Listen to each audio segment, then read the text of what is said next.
En sometimiento al Señor del pacto, la iglesia está llamada a vivir sobria, justa y piadosamente en oposición a la cultura consumista, nihilista y hedonista. Por un lado somos ampliamente bendecidos, por otro lado tenemos una amplia hostilidad en contra de nosotros, y nosotros mismos somos hostiles a toda cultura que no se someta al señorío de Cristo.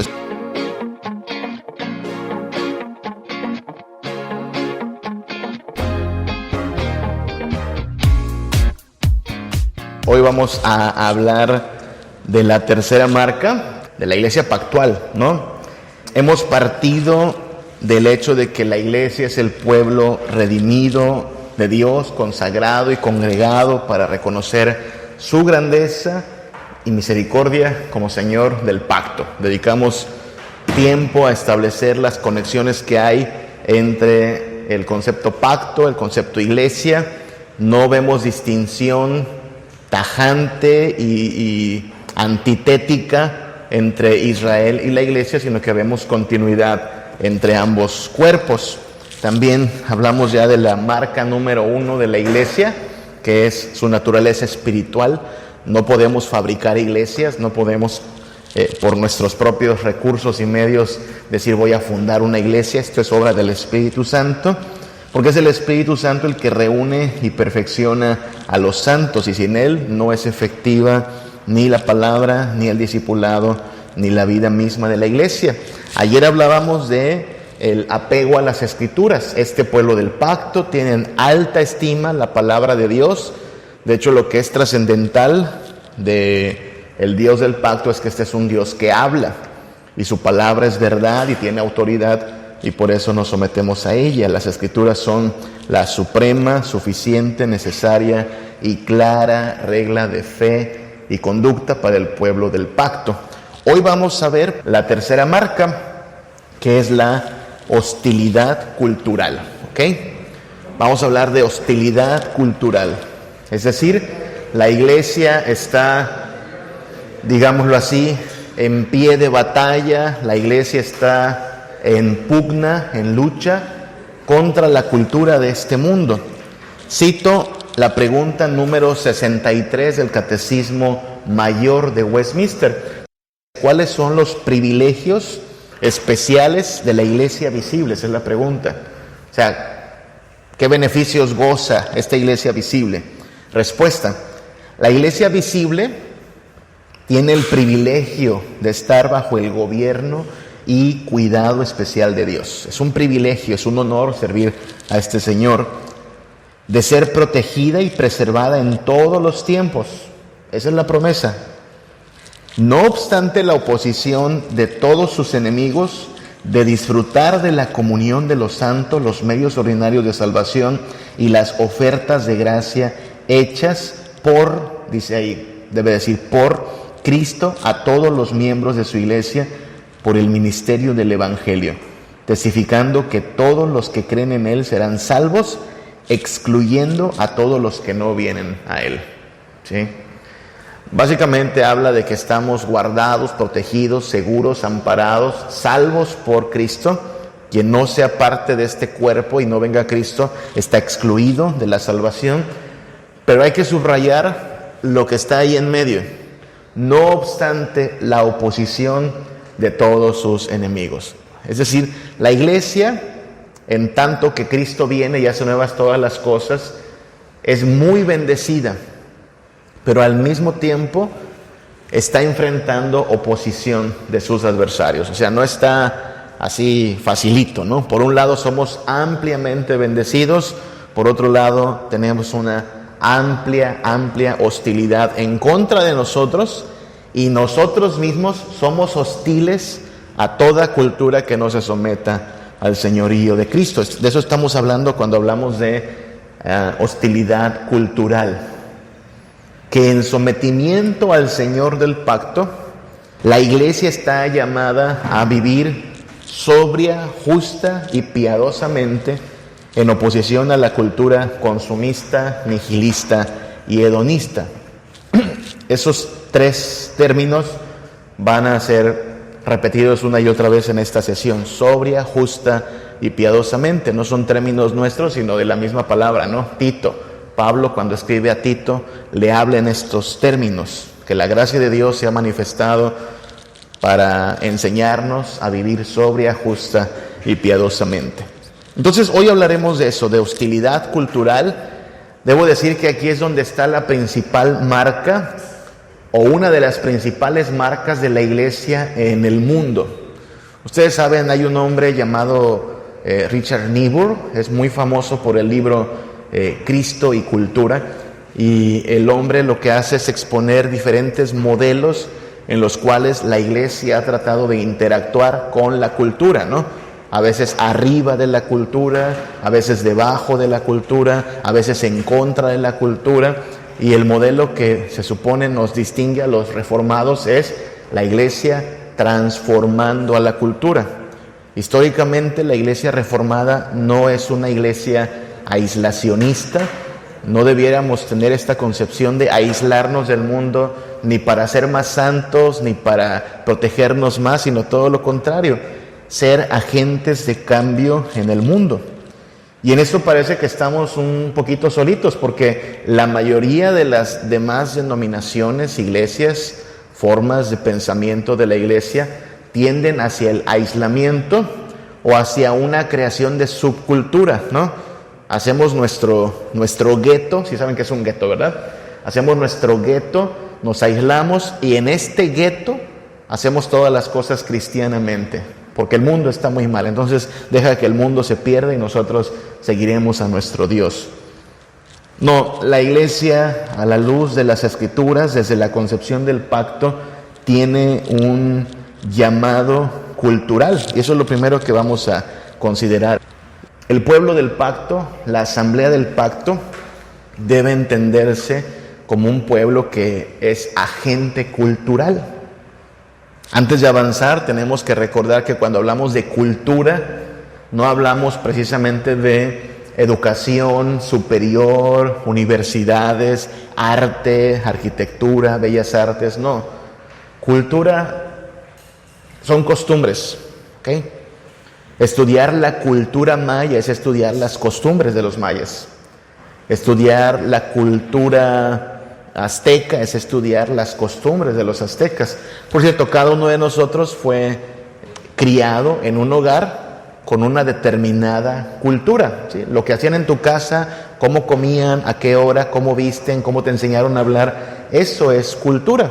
Hablamos de una cultura popular, es decir, las costumbres del pueblo, y de esa manera entendemos la palabra, ¿sí? Entonces, que no suene muy técnico el concepto cultura. Cultura son costumbres. A lo mejor, como estamos a distancia de ciertas culturas, nos parecen raras o superiores o inferiores. Si tú vas aquí al Museo de la Cultura Maya, alguien de ustedes ha ido por allá a lo mejor, pues vemos un montón de vestigios arqueológicos. Pero si trajésemos a un maya en el tiempo acá, el maya diría: oye, ¿por qué están mis trastes allí en el museo? ¿Qué haces con mis juguetes, no? Porque para él son cosas cotidianas, ¿no?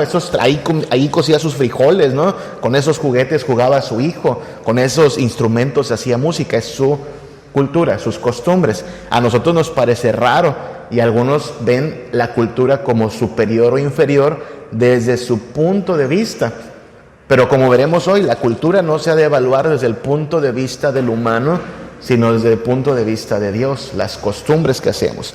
Entonces, la iglesia es un agente cultural. Esto no es idea nuestra, sino que, pues partiendo de la misma Biblia, vemos cómo en Edén, ese es el primer escenario donde aparece el hombre, ¿verdad? En Edén, Dios comisiona al hombre, a la criatura recién creada, en el penúltimo día de la creación, como ministros de Dios ejerciendo dominio. Le llamamos el mandato cultural, ¿no? Dice Génesis 2:15: entonces el Señor Dios tomó al hombre y lo puso en el huerto del Edén para que lo cultivara. Sí sabe que cultura y cultivar tienen la misma raíz, de hecho, ¿verdad? Cultivar y crear cultura son términos que están vinculados en su etimología. Así es que Dios coloca al hombre en el huerto. No hay un templo, no hay un lugar santo ni un lugar santísimo, pero Dios habita ese lugar. El término que usa, como hemos visto en algún otro curso, es el mismo término que se usa para los levitas en el tabernáculo. La labor entonces del hombre en Edén es una labor de ministro, cultivar la tierra en nombre de Dios. Génesis 1:28 lo dejó en claro previamente. Los bendijo Dios y les dijo: sed fecundos y multiplicaos, llenad la tierra y sojuzgadla y ejerced dominio sobre los peces, las aves, todo ser viviente que se mueve sobre la tierra. Entonces Dios en el principio crea al ser humano, le da una tarea, cultiva la tierra y le da autoridad para ejercer dominio. Gran parte del concepto imago Dei, imagen de Dios, consiste en entender este mandato de Dios a cultivar la tierra, llenarla y ejercer dominio en nombre de Dios. ¿Qué pasó? Bueno, pasó Génesis 3, como sabemos.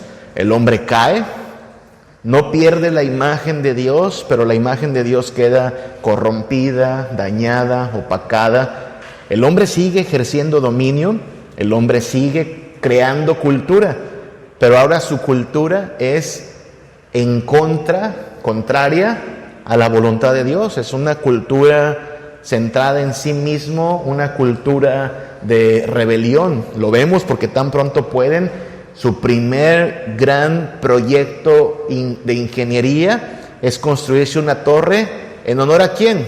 No a Dios, sino a sí mismos, ¿verdad? Hagámonos un nombre y una torre que llegue hasta los cielos. Ese es el hombre, lleno de ingenio, lleno de habilidades, pero ya no más tratando de honrar a Dios, sino ahora dándole la espalda a Dios. Lo que dice Romanos, ¿no? Habiendo conocido a Dios, no le glorificaron como a Dios, ni le dieron honra, sino que se envanecieron en sus propios razonamientos y profesando ser sabios, se hicieron necios. Entonces, cuando Dios escoge de entre esta masa de humanos perdidos, ególatras, a un hombre llamado Abraham, y de este hombre hace una nación y les promete que ellos gobernarán en el nombre del Señor y les dará una tierra, vemos gran parte de este programa revelado cuando Dios lleva a Israel, el pueblo descendiente de Abraham, hacia la tierra prometida, Canaán. Y en Canaán es como si Dios reseteara el programa, ¿no? Aparentemente hubo una falla en el sistema, y digo aparentemente porque sabemos que Dios no es sorprendido por la caída, pero es como si reseteara y a ver, otra vez, aquí están ustedes en la tierra prometida, Canaán, ¿y cuál es el plan de Dios? Éxodo 19, del 5 al 6.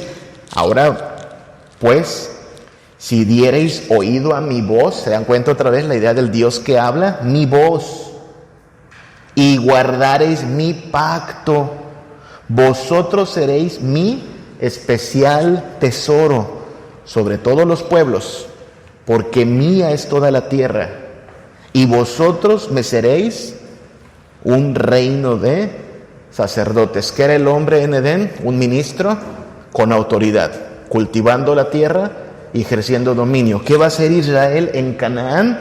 Un reino de sacerdotes. Gente coronada por Dios para ejercer un ministerio como gente santa. Esa es la tarea de Israel, llenar el mundo otra vez con la gloria de Dios. No fue en realidad tan sencillo como esto, porque Israel tenía un corazón todavía de piedra. Clama Moisés, ojalá Dios diera que tengan un espíritu diferente. Y en los profetas vemos revelado que vendrá un tiempo donde Dios dará su espíritu a su pueblo y entonces podrán cumplir sus mandamientos. Ahora, por supuesto, hubo gente que cumplió el pacto. Y entonces entendemos que el Espíritu Santo operaba desde aquella comunidad del Antiguo Testamento para convertirlos precisamente en un reino de sacerdotes. Cuando viene Cristo Jesús, cuando el reino de los cielos se ha acercado, Él comisiona a su iglesia en la misma forma cuando dice que hagan discípulos y esto y aquello. Y es por el poder del Espíritu Santo que se cumple el programa, ¿no? Me seréis testigos en Jerusalén y aquí y allá y hasta lo último de la tierra. Esa es la tercera escena que tenemos aquí. La iglesia avanzando hasta lo último de la tierra. El hermano Pedro lo dice en palabras elocuentes al hablarle de la identidad de los cristianos en 1 de Pedro 2:9 y decirnos, vosotros sois linaje escogido. Otra vez las palabras, real sacerdocio. ¿Qué fue el hombre en Edén? Un ministro con autoridad de parte de Dios, un virrey, dicen algunos. ¿Qué iba a ser Israel en Canaán? Un reino de sacerdotes. Bueno, la iglesia es real sacerdocio, nación santa, pueblo adquirido por Dios para anunciar las virtudes de aquel que nos llamó de las tinieblas a su luz admirable. Luego entonces el plan de Dios no es que su pueblo se aísle del mundo, que su pueblo tenga una visión dualista entre sagrado y secular y digamos, no, esas cosas, cultivar la tierra es muy secular, mejor compongamos alabanzas al Señor, es más espiritual. Dios no tiene esa visión de un pueblo aislado de la creación, sino un pueblo viendo la creación como el escenario donde puede hacer que la gloria de Dios sea manifestada, reconocida y celebrada, o por ser un agente cultural puede seguir creando la misma cultura distorsionada, ególatra, hedonista, nihilista. Le toca al pueblo, a la criatura, definir qué va a hacer como agente cultural. El pueblo de Dios tendrá que ponerse del lado del Señor del pacto. Bueno, el sínodo de la península, al cual está jurisdiccionado nuestro seminario, cada 2 años tiene una reunión doctrinal. ¿Okay? Esta es la forma en que tratamos de mantener el cuidado doctrinal. Cada 2 años tenemos una reunión doctrinal. Y al final de cada reunión doctrinal tratamos de hacer una especie pues de confesión, ¿no? Confesión con C minúscula, ¿no? No le llega ni a los talones a Westminster o algo así, pero una especie de reflexión de lo planteado. En el año 2015 la reunión se llamó Señor de los Mundos y hablamos precisamente de cultura, del reino de Dios, de la iglesia, y llegábamos a esta conclusión, se las comparto. Al hablar de la cultura decíamos que creemos y confesamos que la cultura es lo que resulta de la interacción de gente creada a la imagen de Dios con el mundo que Dios creó. Que siempre que esta interacción involucra a hombres y a mujeres no redimidos, produce engaño, destrucción y caos. Pero cuando los redimidos de Jesucristo, como embajadores del reino de Dios, ejercen la cultura, se producirán destellos de verdad, justicia y belleza para alabanza de la gloria de Dios y como anticipo de la redención gloriosa que imperará en los cielos nuevos y tierra nueva. Es decir, si criaturas caídas hacen cultura, no regeneradas hacen cultura, esa cultura tarde o temprano muestra que es una cultura de engaño, destrucción y caos. Pero si personas redimidas en relación de pacto hacen cultura, esta cultura deberá brillar, como Cristo dice que es su iglesia, ¿no? Una lámpara que brilla con destellos de verdad, justicia y belleza. De eso estamos hablando. Una marca importantísima de la iglesia es que brilla, es que es sal y luz. Esas son palabras del mismísimo Jesús.